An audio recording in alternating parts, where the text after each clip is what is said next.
The wedding hall fell silent when the billionaire stood up. Not the polite hush of respect, but the kind of silence that sucked the air out of the room. Crystal chandeliers glimmered above rows of stunned guests, bankers, politicians, chiefs, and socialites dressed in expensive lace and tailored suits. At the center aisle, the bride froze. Amara Kingston's fingers trembled around the bouquet as her father's voice cut through the hall, calm and deadly. "The wedding will not continue," Elijah Kingston said. "Not like this." A ripple of gasps spread through the crowd. Amara's groom, one of the wealthiest young investors in the city, turned sharply toward the billionaire, confusion written across his face. The officiant stepped back. Cameras stopped clicking. Every eye locked on Elijah Kingston, a man whose word could raise companies or bury lives.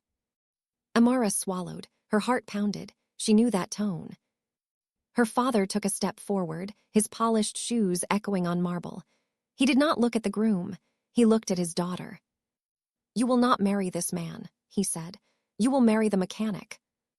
A sharp cry escaped someone in the crowd. Amara's knees nearly buckled. "Daddy, what?" Elijah's eyes hardened. "The poor mechanic you almost rendered useless, the one you left on the roadside to bleed." The hall erupted. "What mechanic? Is this a joke?" "Rendered useless." Amara shook her head wildly. "That was an accident. He came out of nowhere." Elijah raised a hand, silencing her. "His name is Samuel Ockery. He is alive because villagers carried him to a clinic after your driver sped away. His right leg may never work the same again." Amara's bouquet slipped from her fingers and hit the floor. "Father, please," she whispered. "You can't do this to me, not here." Elijah leaned closer, his voice low but sharp enough to cut steel. "This is exactly where I will do it, because this is where you must learn that wealth does not excuse cruelty." Security guards appeared at the doors. The groom's family stood frozen, humiliated. Amara's mother began to cry. Then Elijah delivered the final blow. "The marriage will take place in 30 days, he announced. "You will live as that man's wife, or you will leave this family with nothing." Amara screamed. The hall descended into chaos. And just as her world shattered, a man stood at the back of the room, leaning on a cane, face pale, eyes burning, watching her as if fate itself had dragged him there. The mechanic. The moment Amara's eyes met his, the room seemed to tilt. Cut. Weeks earlier, Amara Kingston's life had been perfect. She was 24, beautiful, sharp-tongued, and raised in a world where no was a word other people heard, never her. The Kingston estate sat on acres of manicured land, guarded gates, and quiet power. Elijah Kingston had built his fortune from nothing: oil, logistics, property, but he raised his children in luxury he never knew. Amara believed that luxury was her birthright. She drove fast cars, wore expensive clothes, and treated the city like her personal playground. People laughed at her jokes even when they were cruel. Men admired her confidence. Women envied her freedom. And she never thought consequences applied to her. The night everything changed, rain fell hard and sudden, drenching the city streets.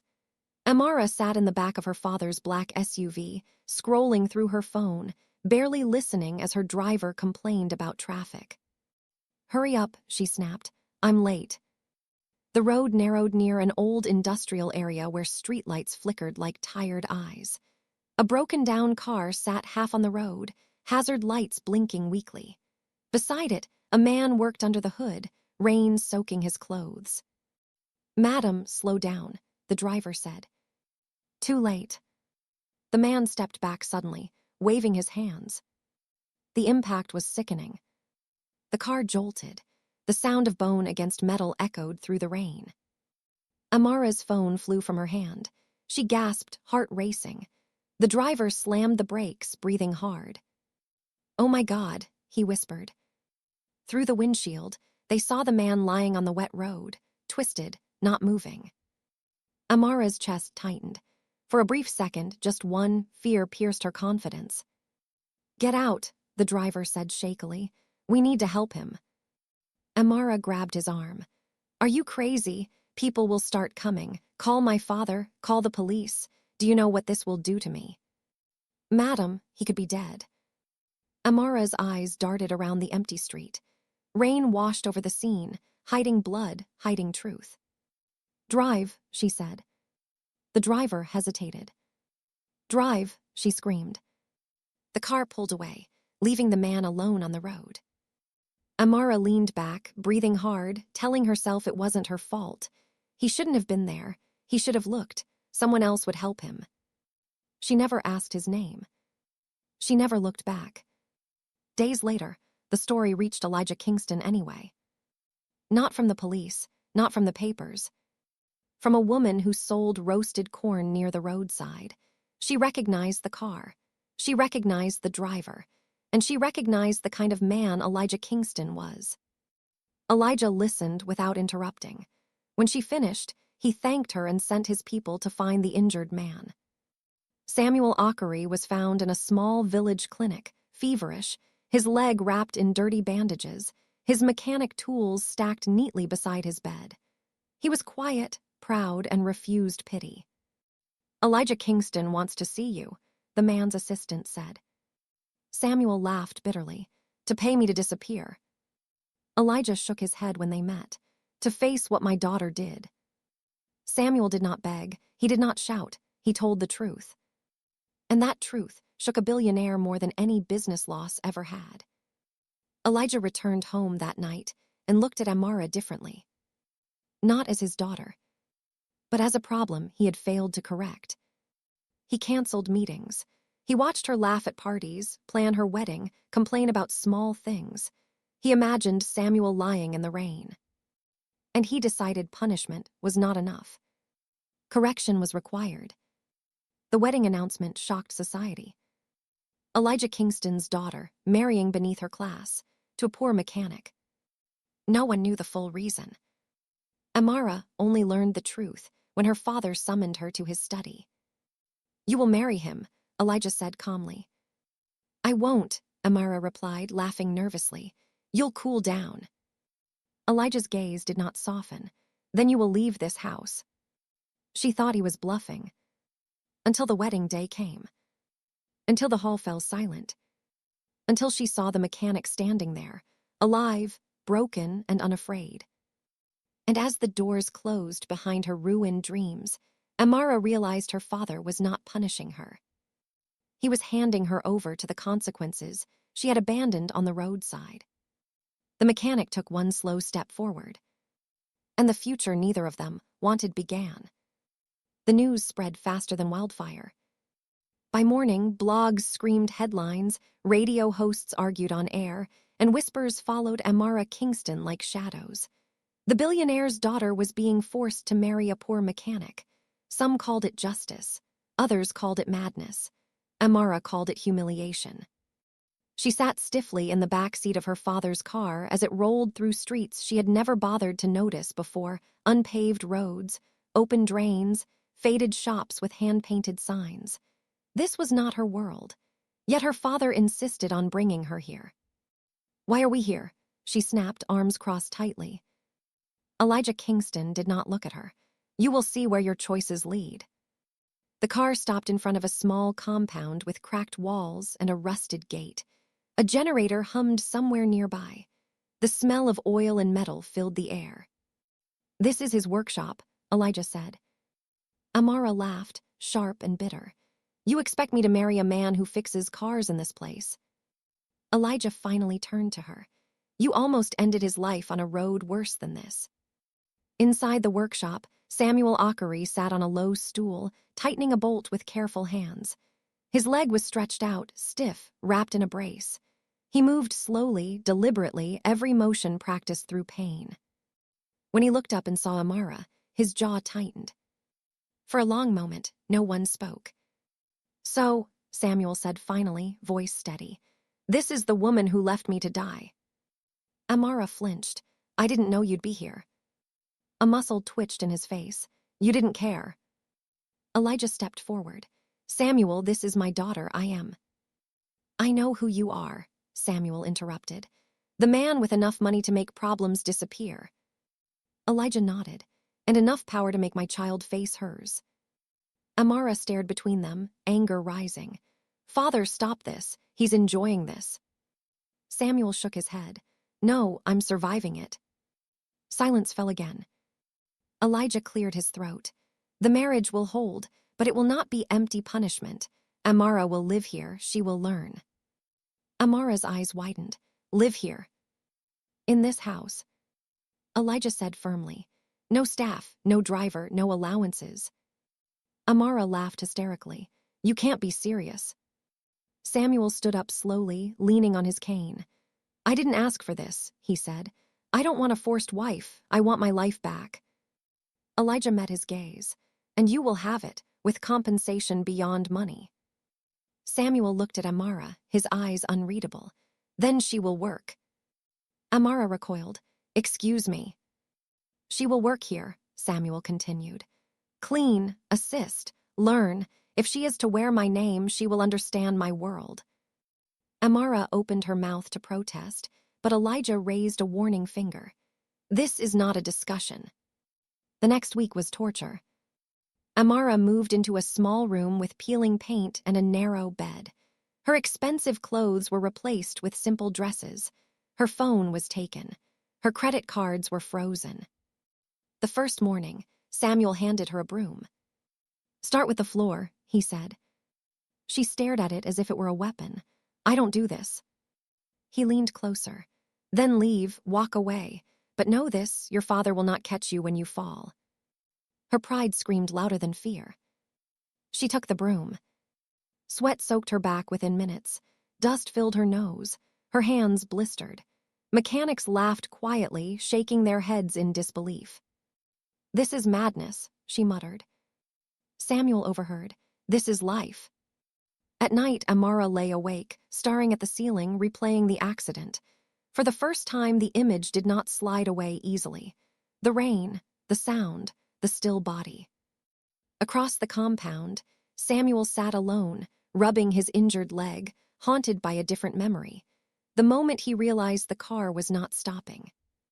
Days turned into weeks.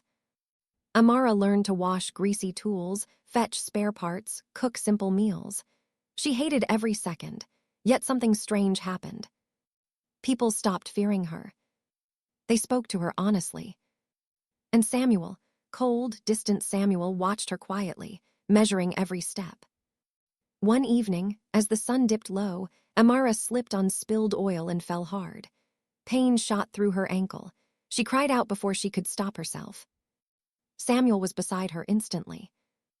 Don't move, he said, helping her sit. Their eyes met, close this time.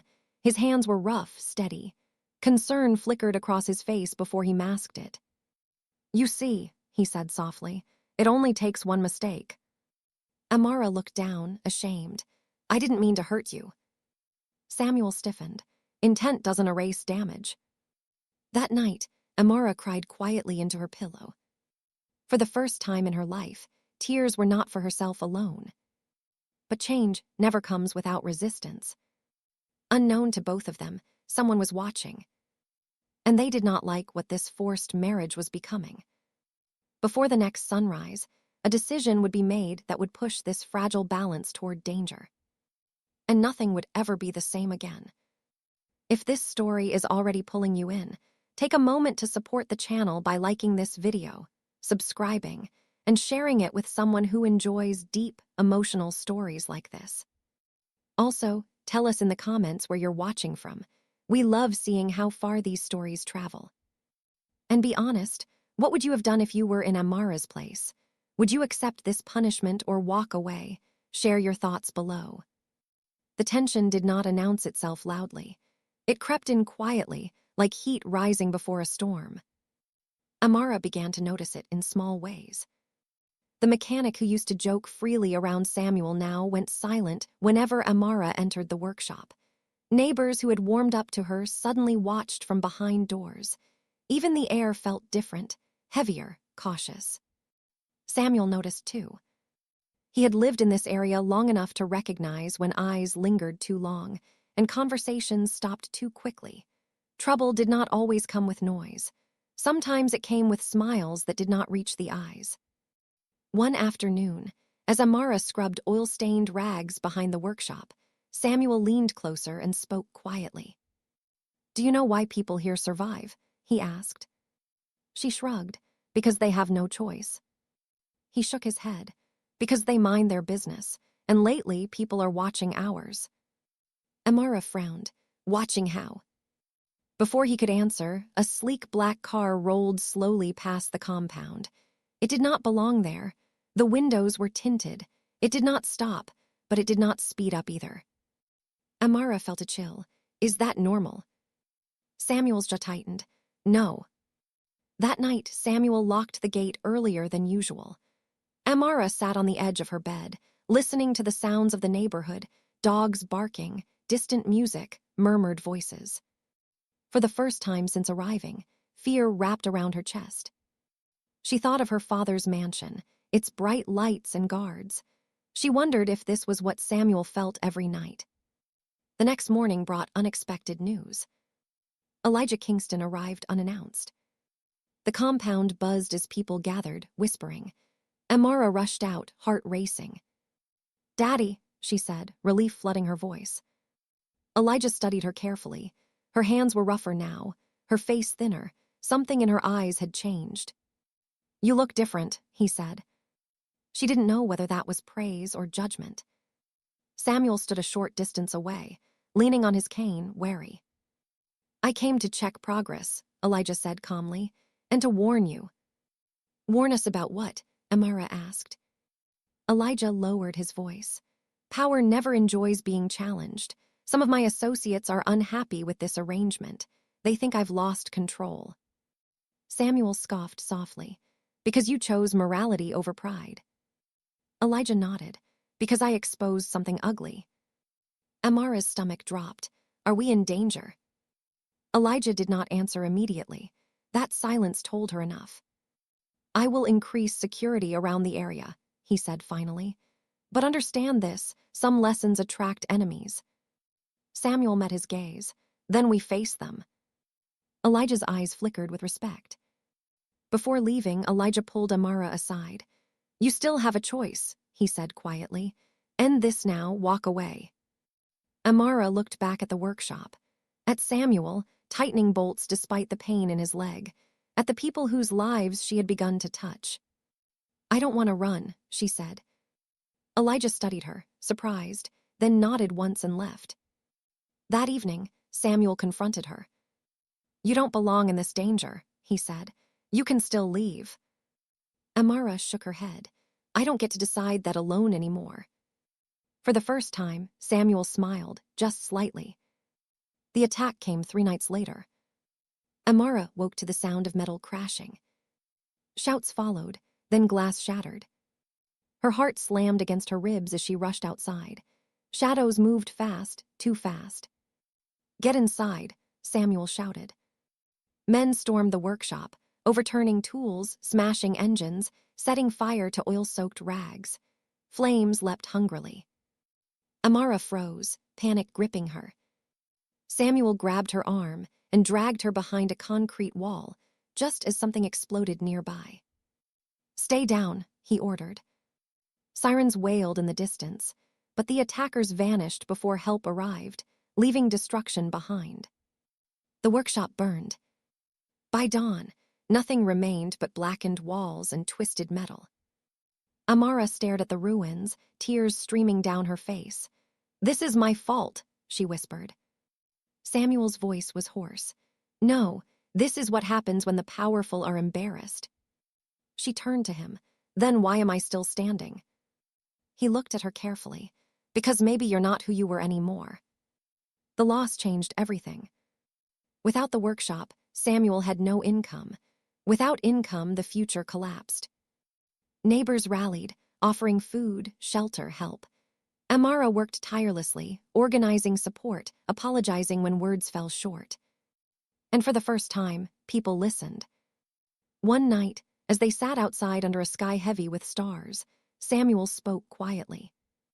"They didn't just burn my work," he said. "They sent a message." Amara swallowed. "What message?" That I should let go of this marriage, of you.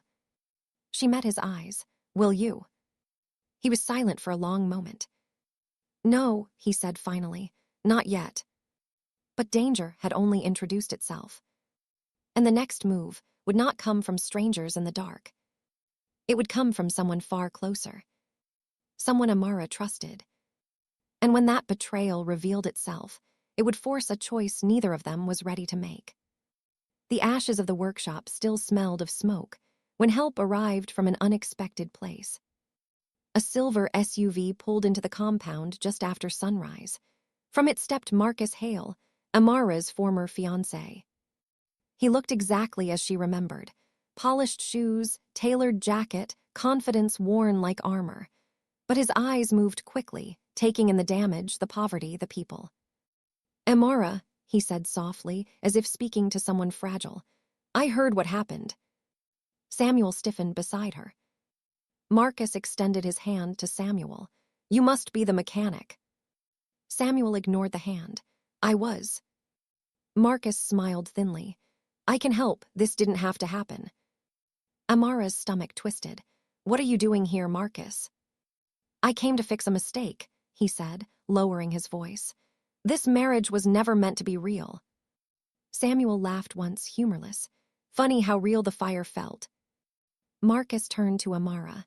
Come back with me. Your father will listen if you're safe. I'll rebuild his trust. I'll rebuild your life.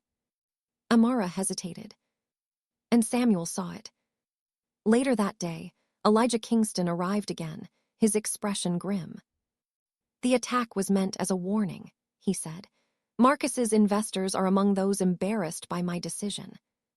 Marcus nodded calmly. Then let me remove the embarrassment, end this arrangement. Samuel looked at Elijah. So this is the cost of principle. Elijah did not deny it. Principle is expensive. Amara spoke before fear could stop her.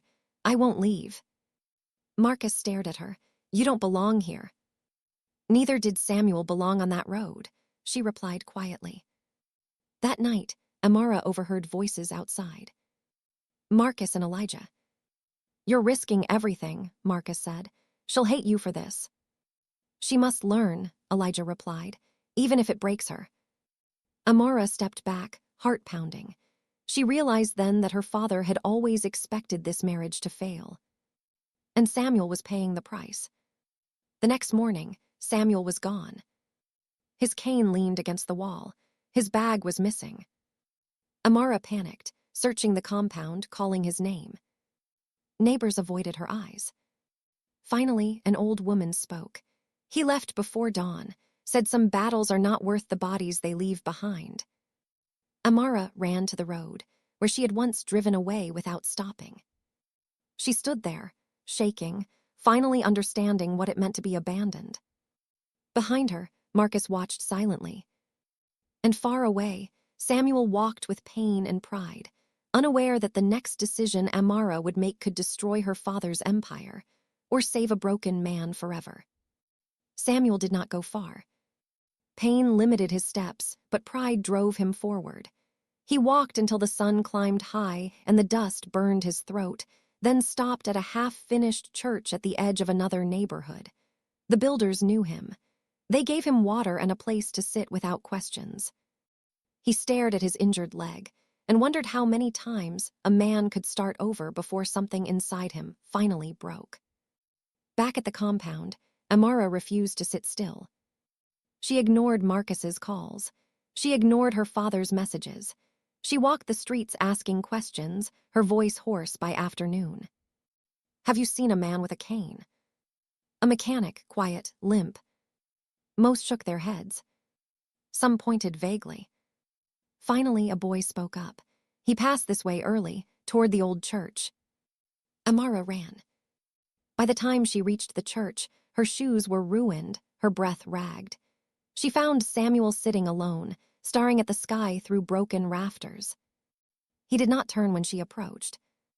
You shouldn't be here, he said calmly. She stopped a few steps away. You shouldn't have left. Silence stretched between them.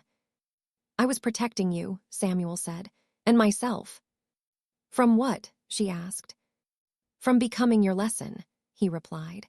I didn't survive that road to be crushed slowly by politics and guilt. Amara swallowed hard. I didn't come to beg. He looked at her then, surprised. I came to choose, she continued. I spent my whole life being chosen for. I'm done. Samuel studied her face. The arrogance was gone. In its place stood resolve and fear. I walked away from my father, she said. From Marcus, from everything I knew.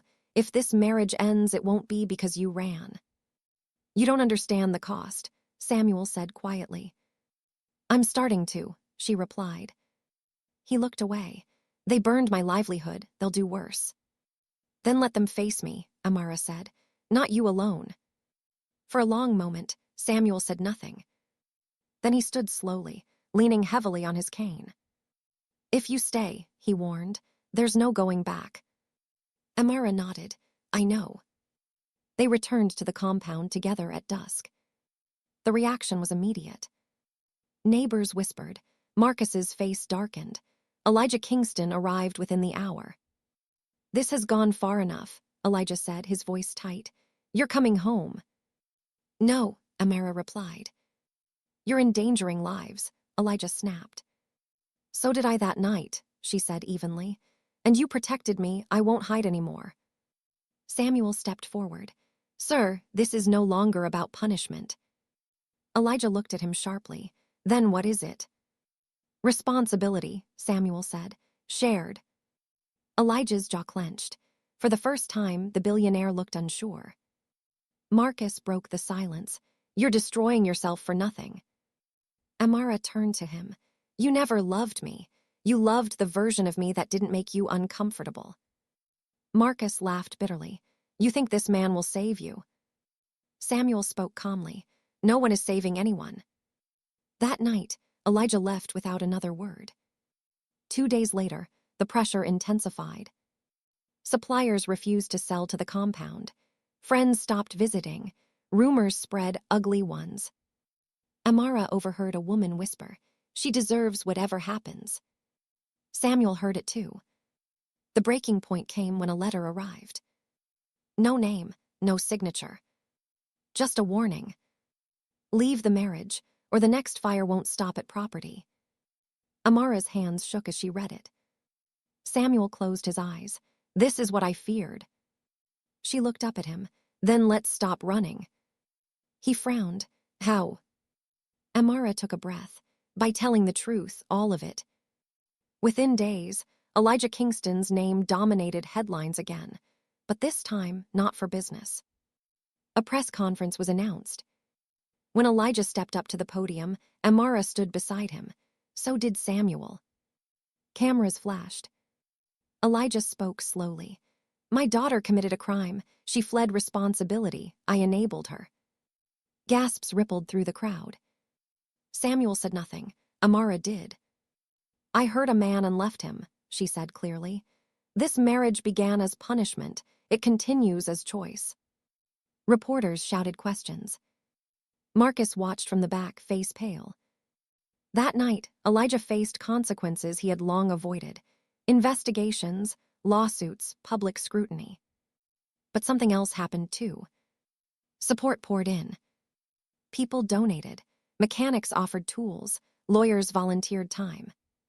The compound buzzed with activity again. Samuel looked at the rebuilt workshop plans one evening and shook his head. I never wanted this kind of attention. Amara smiled faintly. Neither did I, but here we are. He studied her. Do you regret it? She didn't answer immediately. No, she said finally. I regret who I was before. Samuel nodded slowly. But peace was fragile. Marcus had not made his last move. And as the rebuilt workshop rose from ashes, so did a threat that would test whether love born from guilt could survive truth.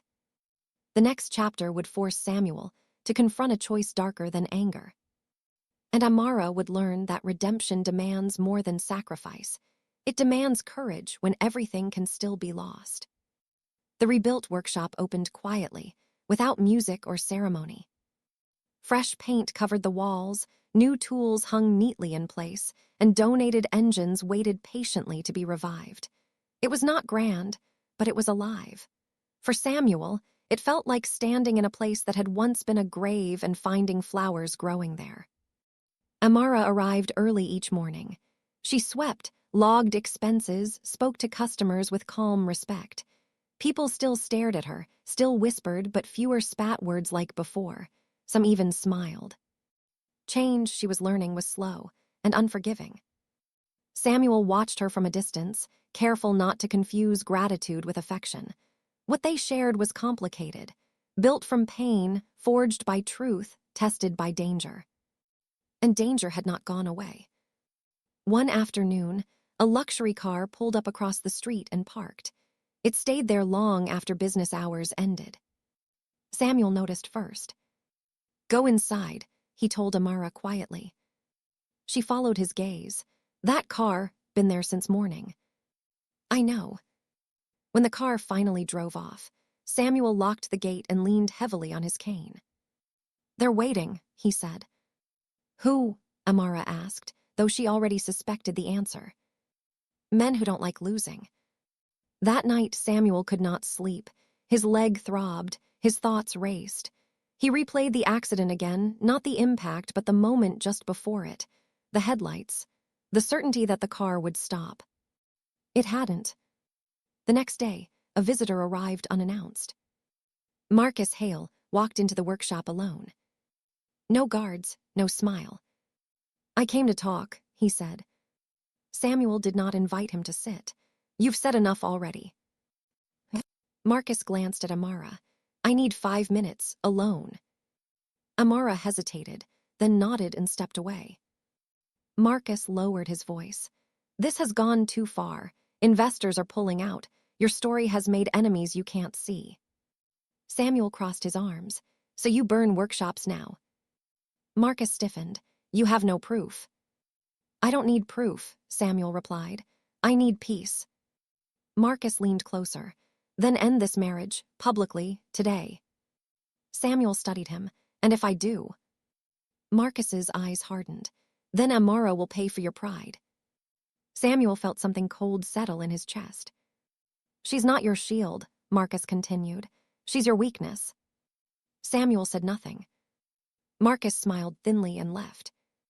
That evening, Samuel told Amara everything. She listened without interrupting. When he finished, she asked only one question. "Do you want out?" He met her eyes. "I don't want you hurt." "That's not the answer," she said gently. Samuel exhaled. "Then no, I don't want out." Amara nodded. "Then neither do I." The attack came 3 days later. This time, it wasn't fire. It was silence. The power went out across the area just before midnight. The streetlights died. Phones lost signal. Amara was in the kitchen when she heard the gate creak. Samuel grabbed his cane and moved fast despite the pain. "Stay behind me," he whispered. Shadows slipped into the compound. Footsteps, breathing. Samuel stepped forward. "This ends now," he said loudly. A voice laughed in the dark. "You're braver than you look." A struggle followed, short, brutal. Samuel fell hard, pain exploding through his leg. Amara screamed. Before anyone could reach them, headlights flooded the compound. Police sirens wailed. The attackers fled.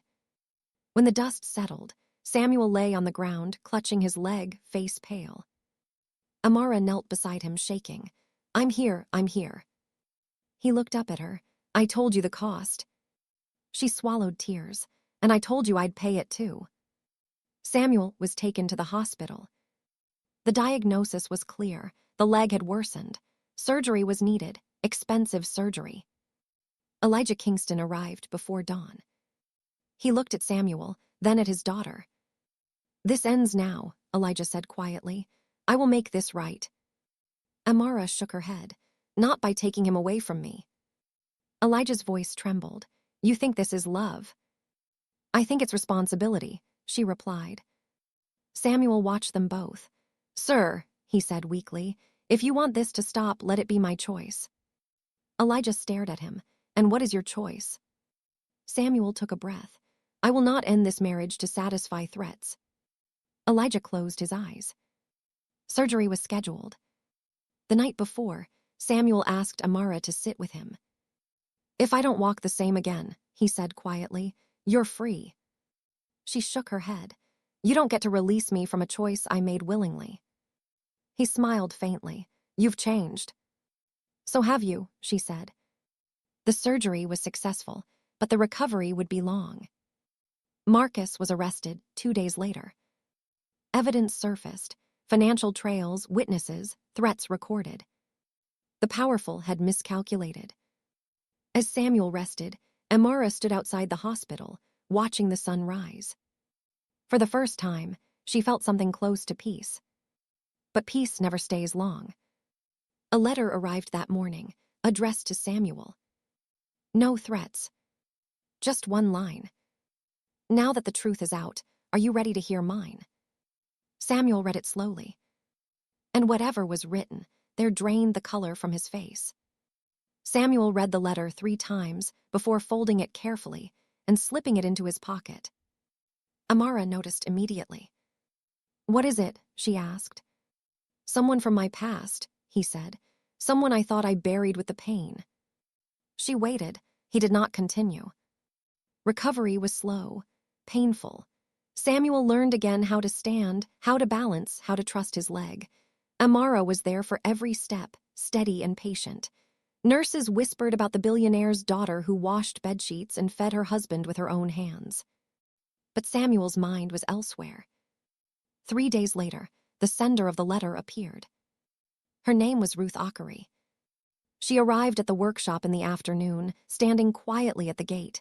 She was in her late 30s, dressed simply, eyes tired but sharp. When Samuel saw her, his grip tightened on his cane. You came, he said.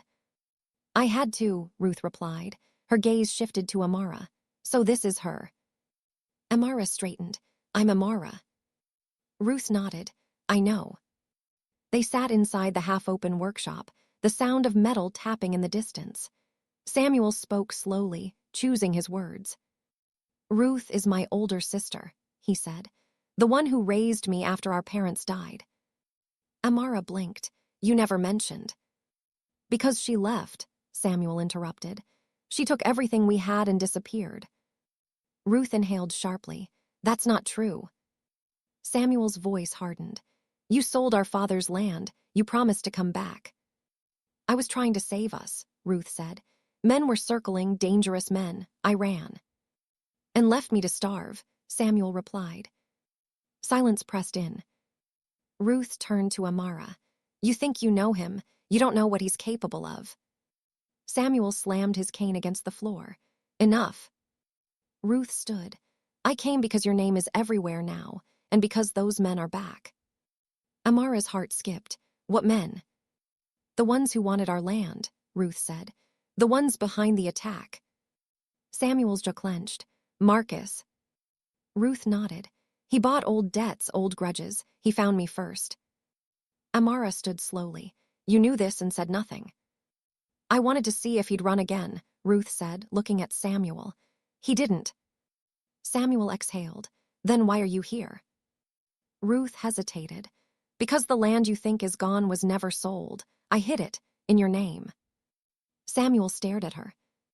It's worth millions now, she continued, and they want it. The room spun.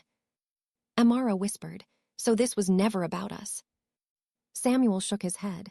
It became about us. That night, Samuel could not sleep. He sat outside, staring into the dark, wrestling with anger, betrayal, and the weight of choices made long before Amara entered his life. She joined him quietly. You don't have to face this alone. He looked at her. This started long before you. And it ends with us, she replied. The next morning, Elijah Kingston arrived, summoned by Samuel. They laid everything out. The land, the threats, Marcus's network. Elijah listened, expression grim. Then this isn't finished. No, Samuel agreed, but it ends clean. Ruth watched from the doorway, guilt etched across her face. That evening, Samuel made a decision. He would claim the land publicly. And by doing so, he would force the final confrontation. As news broke, reactions were swift. Lawyers called, investors panicked, old enemies surfaced. And somewhere in a cell, Marcus smiled. Because he knew something Samuel didn't. The land wasn't the final prize. Amara was. And the next move would test whether love forged in consequence could survive deliberate cruelty. As Samuel locked the workshop that night, he felt the old fear return, not of pain, not of loss, but of choosing wrong again. Behind him, Amara stood firm. Ahead of them, the truth waited, with teeth. And it was ready to bite. The land announcement changed everything. Within 48 hours, Samuel's name moved from human interest stories to business headlines. Commentators argued on television. Some praised the mechanic who turned out to be a hidden landowner.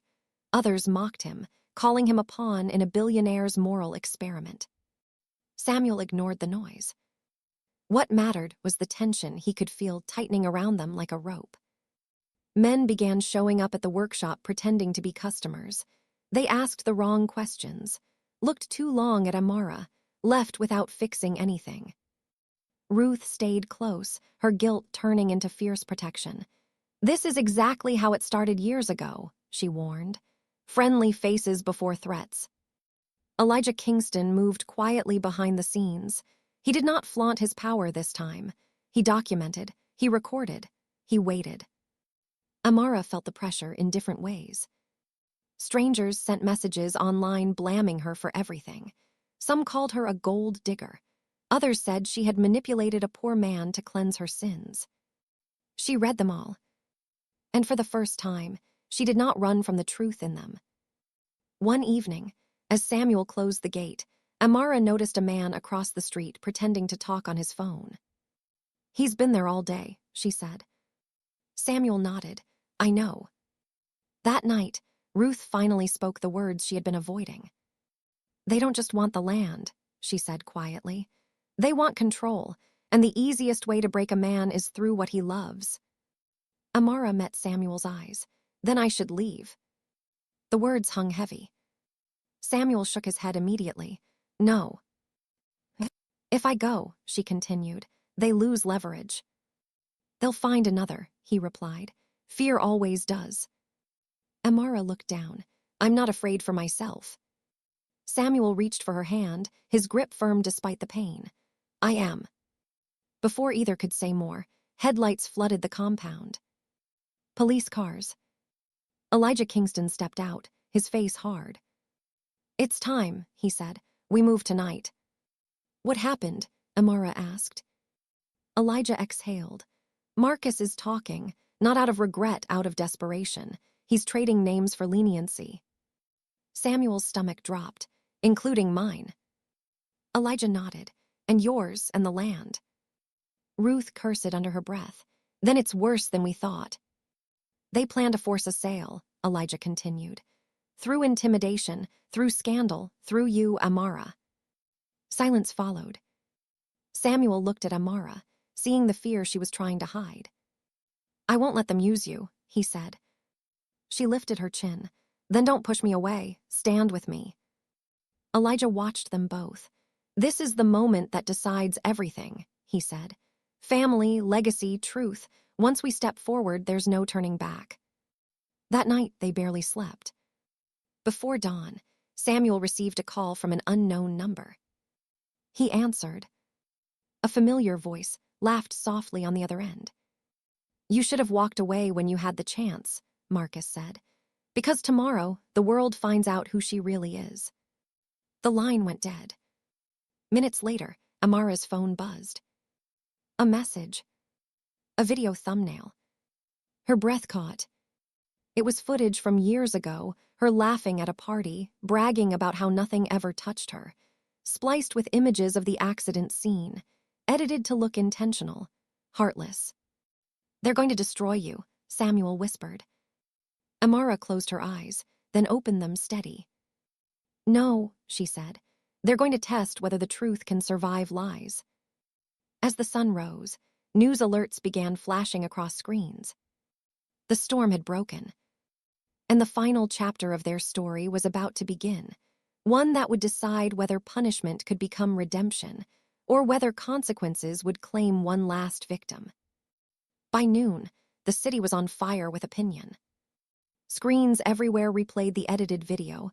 Amara's laughter slowed, her words stripped of context, the accident reframed as intention. Commentators shouted. Hashtags rose and multiplied. Some demanded her arrest. Others demanded Samuel leave her. A few demanded Elijah Kingston step down from every board he sat on. Truth, once released, does not arrive gently. Samuel stood beside Amara as reporters gathered outside the compound gates. He could feel the tremor in her hand, but her posture remained straight. She had learned something pain could teach better than privilege ever had, how to stand without applause. Elijah Kingston arrived without spectacle. No convoy, no press statement, just a man who had finally decided to stop managing the story and start telling it. Inside the compound, lawyers waited. So did Ruth. So did police officers with warrants that cut both ways. Marcus has named names, Elijah said quietly, and they match our evidence. Samuel nodded. Then it's time. They walked out together. The questions came like stones. Did she mean to kill him? Is this marriage a stunt? Did money buy silence? Samuel raised his hand. The noise fell, not because he was powerful, but because he was calm. This marriage began as punishment, he said clearly. It continues as responsibility, and it ends today in truth. Amara stepped forward. I left a man on the road, she said. That is true. I was afraid. I was arrogant. I was wrong. Gasps rippled through the crowd. I did not plan harm, she continued. But harm happened because of me. I ran from it. Then I was brought back to face it, not by money, not by pity, but by consequence. She turned to Samuel. I did not marry him to save myself, she said. I stayed because I learned who I was when I had nothing to hide behind. A reporter shouted, Is this an apology tour? Amara met the camera's eye. No, this is ownership. Elijah stepped forward then. I protected my daughter when I should have protected the truth, he said. I used power to delay justice. I will not do that again. He handed documents to the authorities, records, communications, financial trails. Names were read aloud. Marcus Hale's network laid bare. The crowd buzzed. From the back, a police vehicle arrived. Marcus stepped out in cuffs, face tight with fury. He searched for Amara's eyes, found them, and laughed. You think this saves you, he called out. Amara did not answer. Samuel did. It saves the truth, he said, and that's enough. Marcus was led away. The days that followed were heavy but honest. Charges were filed. Investigations widened. Elijah resigned from boards and accepted penalties that could not be negotiated away. He returned properties acquired through influence. He funded clinics along highways where accidents were common, not as charity, but as responsibility. Samuel underwent more therapy. He learned to walk without the cane on good days and with it on bad ones. He reopened the workshop with new partners from the community. The sign above the door remained simple. Work was steady, trust took longer. Amara faced court. She pleaded guilty to leaving the scene. She did not ask for special treatment. The sentence was measured, community service, restitution, a suspended term. It was not a spectacle. It was a process. She served it fully. On the day it ended, she returned to the road where it had begun. She stood there quietly and placed a small marker, not a monument, just a sign reminding drivers to slow down. She paid for it herself. Ruth sold a portion of the land to create an apprenticeship center for young mechanics. The rest remained protected, untouchable by pressure or threat. She stayed close, finally present, earning forgiveness not with words but with time. One evening, months later, Samuel and Amara sat outside the workshop as the sun dipped low. People still stare, Amara said. Samuel smiled faintly. Let them. We're not here to be invisible. She nodded. Are you glad you didn't walk away? He considered the question carefully. I'm glad I chose. They did not rush anything. Love, when it came, arrived without drama, quiet, earned, steady. Not a rescue, not a reward. A partnership shaped by consequence and kept by truth. The city moved on. Stories faded. New scandals replaced old ones. But some lessons stayed. On a busy afternoon, a young driver stopped to help a stranded man on the roadside. Others joined. Traffic slowed. No one honked. Samuel watched from a distance and breathed easier. Because this story did not end with punishment, it ended with change. And sometimes, that is the rarest justice of all.